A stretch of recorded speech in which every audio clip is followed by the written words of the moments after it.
in love. Yung as in sobra-sobra. Hanggang sa umabot sa point na bukas lang pwede ka nang mamatay. Yung tipong wala namang kakatuwa, pero sobrang kain at sarap ng pakiramdam mo. Ang sarap, no? Ganun daw pag in love ka eh. Kahit pagod ka, maisip mo lang siya, okay na lahat. Sobra pa sa full charge yung energy mo. Naranasan ko na yan at patuloy na nararanasan. Pero may mali. Paano kung lahat yun mawala sa isang iglap? Paano kung bigla na lang isa sa inyo gusto na sumuko? Paano kung pagod na siya at piliin na lang na isuko ka?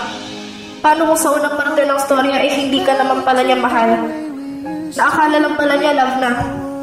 Paano kung inigawan ka lang pala niya dahil gusto niya makamuvan sa ex niya? Paano kung sa di inaasang pagkakataon ay mas pinili niyang iba kaysa sa'yo?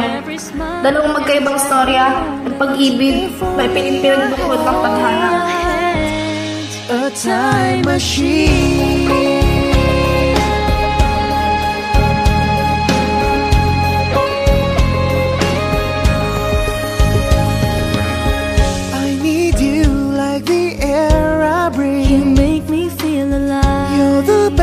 Part of my everyday, every night. If only I could travel back in time, I'd take it all back and I'd turn it all around.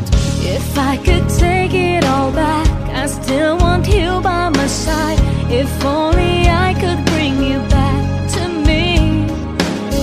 If I could go back in time, promise me you won't say goodbye. I never really moved on, no, not in time. I wanna go back to the way we used to be. I wanna feel your skin, your lips so close to me. I wanna go back when I called you mine all the time. Every smile and every moment. If only I had a time machine. If I could go back in time, I'd make us so much better.